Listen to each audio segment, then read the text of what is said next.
The Bible is full of amazing stories, and it's also the only source where you can find a tale about a talking donkey. Other than Shrek, of course. But that's a topic for another day. Today, we will analyze one of the Bible's most recognizable tales instead. Let's talk about Noah's Ark. It's a tale that has been taught to children and debated by adults for centuries. According to Genesis, a global flood destroyed all life except for Noah, his family, and pairs of animals aboard a massive wooden ark. On the surface, it's a story of survival and divine judgment, but when examined closely, cracks begin to form. Modern science, archaeology, and logic present overwhelming challenges to the ark's feasibility. From geological evidence to the impossibility of the ark itself, the story doesn't hold water, literally or figuratively. Today, we're diving deep into the problems with Noah's Ark, focusing on the geological evidence against a global flood and the logistical absurdities of the Ark. By the end, you'll see why this story belongs in mythology, not history. The global flood narrative in the Bible suggests an event so catastrophic that it would have left unmistakable geological evidence. However, the Earth's crust tells a very different story, one that outright contradicts the possibility of such an event.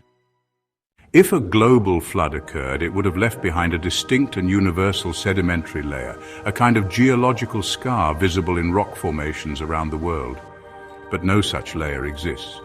Instead, sedimentary layers vary greatly depending on their local environments, rivers, lakes, deserts, and oceans. These layers are precisely ordered, reflecting millions of years of deposition under vastly different conditions. What would a global flood do? It would churn up sediments and create a chaotic, disorganized mess, mixing fossils and geological features indiscriminately. Yet what we find in the fossil record is the exact opposite, a highly organized sequence of life forms, arranged in layers that reflect evolutionary history, not the aftermath of a single cataclysm. Coral reefs provide some of the clearest evidence against a global flood. These ecosystems require stable conditions over long periods to grow and thrive. Modern reefs, like the Great Barrier Reef, show uninterrupted growth patterns that span tens of thousands of years, far too long to fit the timeline of a year-long flood. If the Earth had been submerged under a massive flood, reefs would have been destroyed, their growth stunted by the drastic changes in water salinity, temperature, and depth. Yet these ecosystems persisted uninterrupted through the time periods when the flood supposedly occurred. The Bible describes the floodwaters covering the highest mountains, but many of the world's mountain ranges, like the Himalayas, Andes, and Rockies, formed tens of millions of years after the supposed flood. These mountains didn't even exist at the time Noah's Ark was supposedly afloat. The formation of mountains is a slow process, driven by the collision of tectonic plates. This process doesn't align with the Bible's claim of a sudden water-driven reshaping of the Earth's surface. The story of a flood that rises above every mountain simply cannot account for the geological evidence we see today.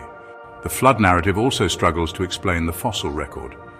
If a global flood wiped out all life, we'd expect to see a jumbled mix of creatures from different eras and ecosystems preserved in a single catastrophic layer.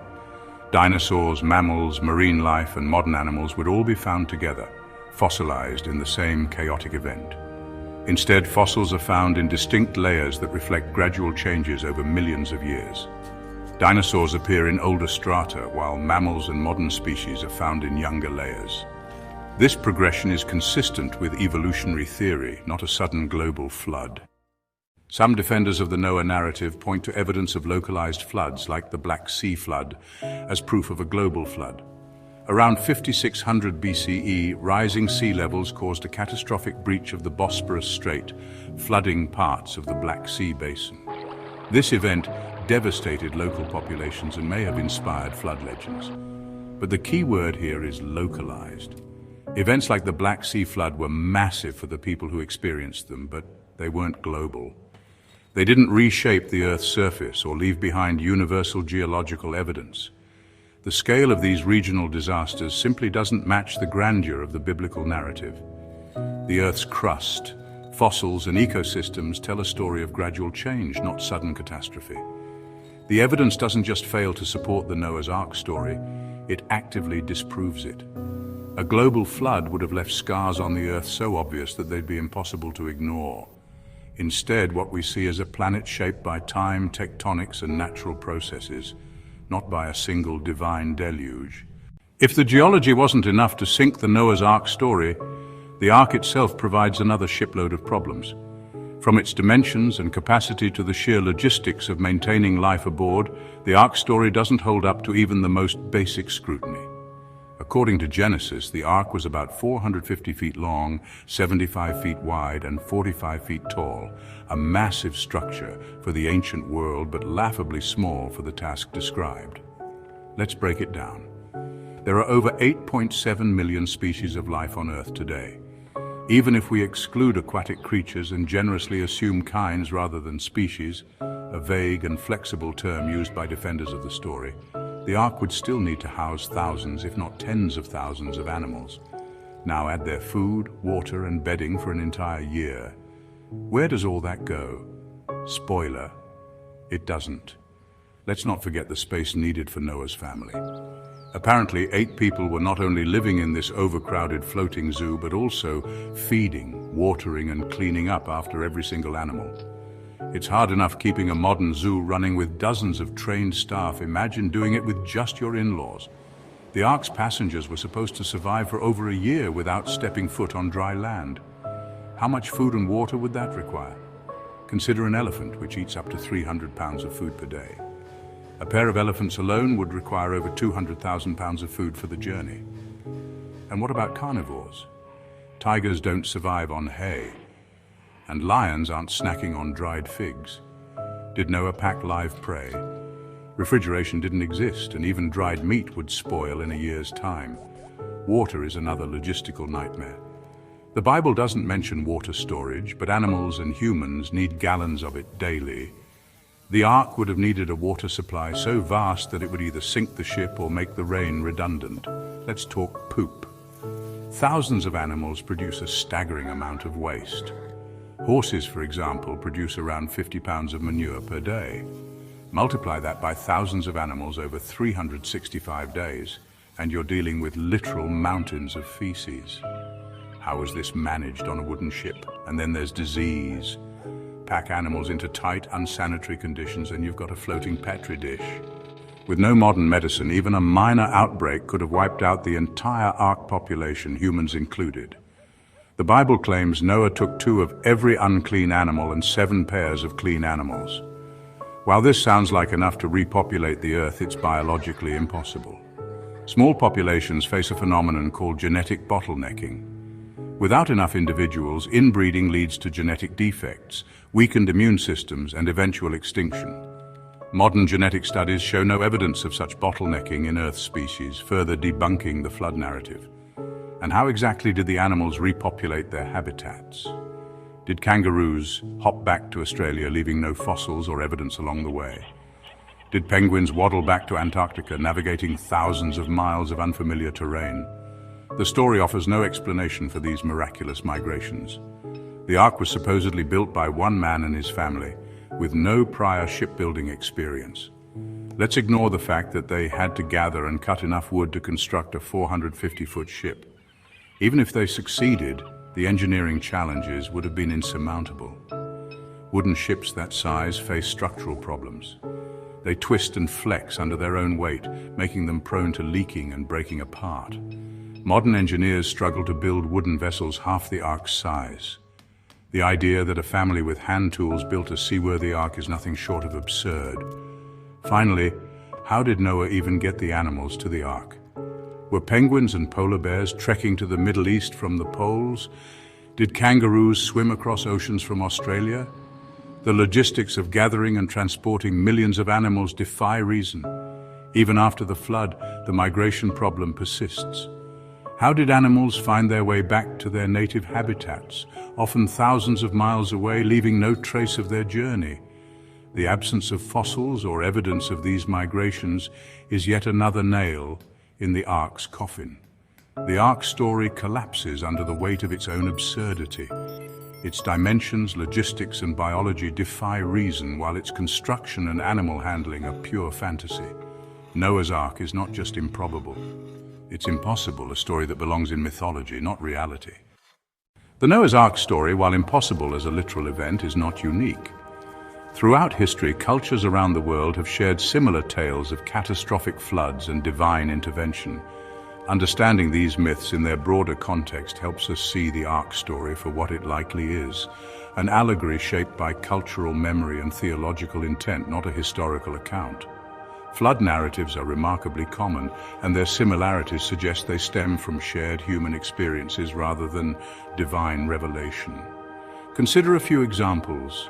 One of the earliest flood myths, predating the Bible by centuries. In this story, the gods decide to flood the earth to punish humanity. Utnapishtim, the Mesopotamian Noah, builds a large boat to save his family and animals. Sound familiar? The similarities between the two stories, such as sending birds to find dry land, strongly suggest the biblical account borrowed elements from older Mesopotamian traditions. Another ancient tale with striking parallels to Noah's Ark. The gods flood the earth due to human overpopulation and noise, with one god warning Atrahasis to build a boat. This narrative, like Gilgamesh, reflects humanity's ancient fascination with water as both a life-giving and destructive force. The story of Manu, the first man saved by a fish that warns him of an impending flood. Manu builds a boat, preserves life, and starts a new age. This tale, though geographically distant, shares core themes of divine warning and survival. Native American, African, and Pacific Island cultures also recount great floods that reshaped the world. These stories often carry moral lessons, emphasizing humanity's fragility and dependence on nature.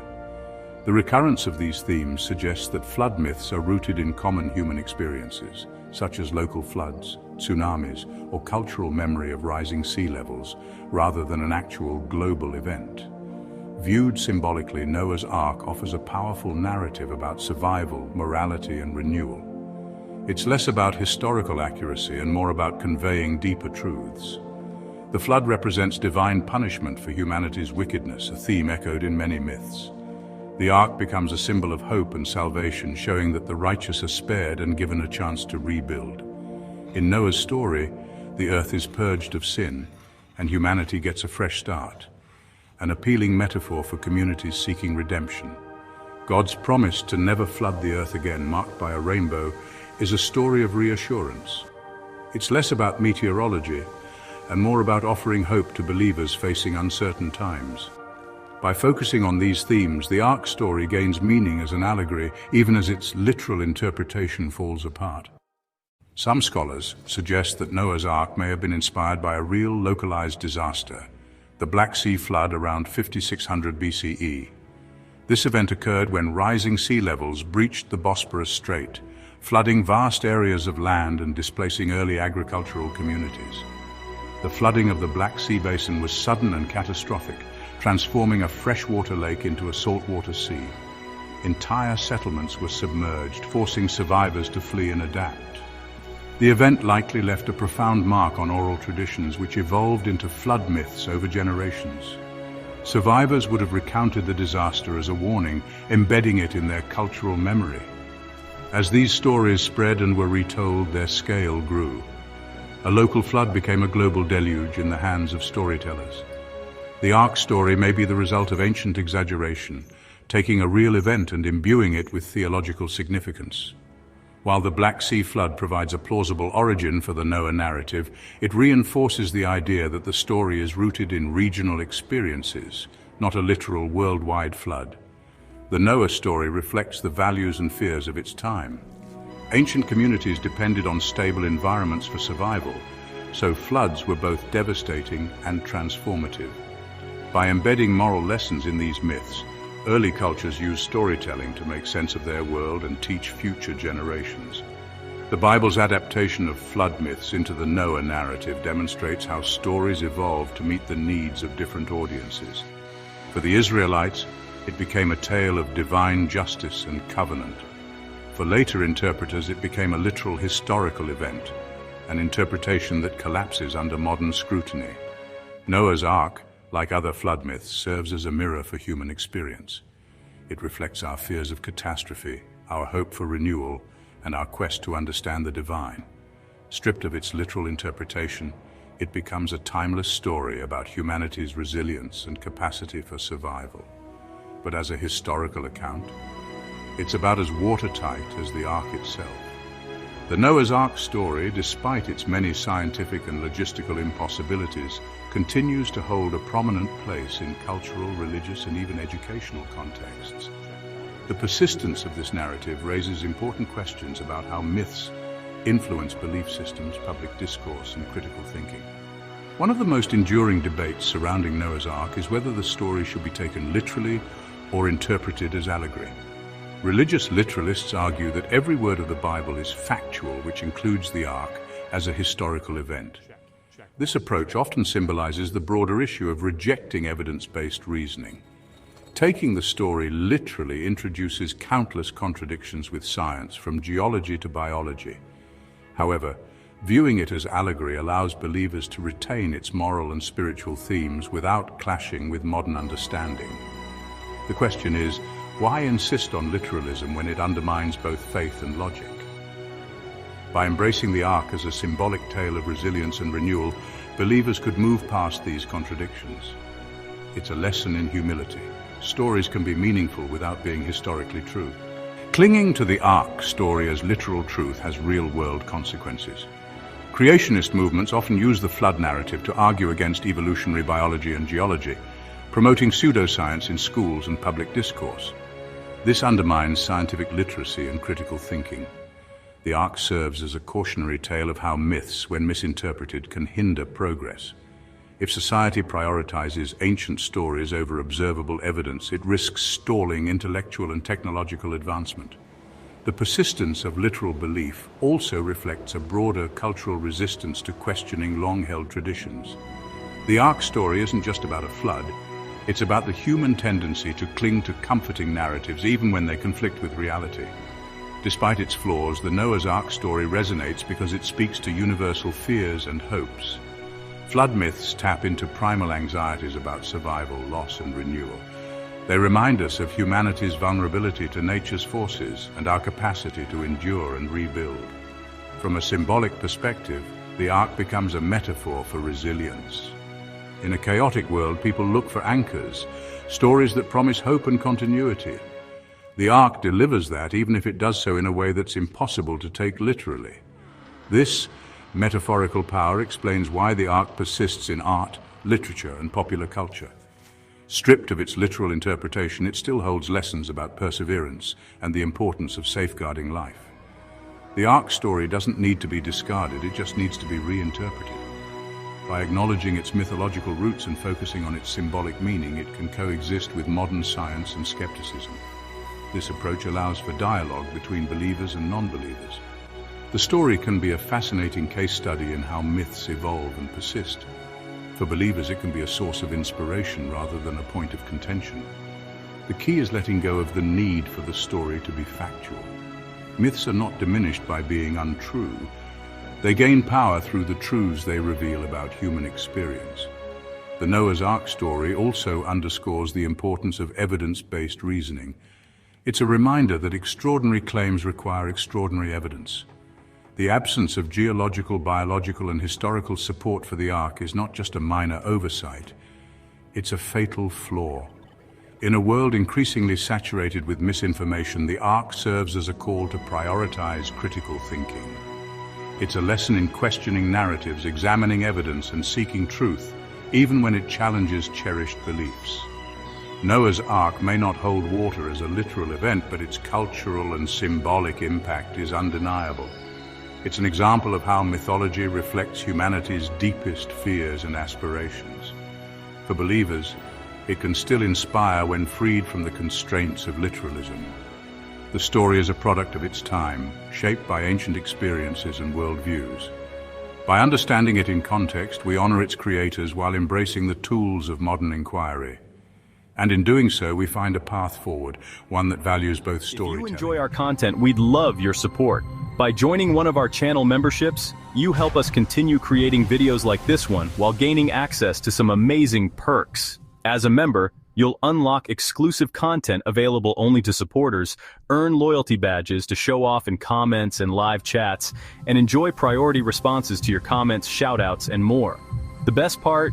Memberships start at just $2.99 a month, less than a cup of coffee. Even small contributions make a big difference for the PJ Bible TV team in covering production costs and delivering the content you love. And if you're not ready to become a channel member today but still want to support us, there are other ways to help. Engaging with our videos is a tremendous way to show your support. By taking just a few moments to like the video, share it with friends, family, or on social media, and leave a comment, you're telling the YouTube algorithm to share our content with more people. Your support, no matter how you choose to show it, means the world to us. Thank you for being part of the PJ Bible TV community.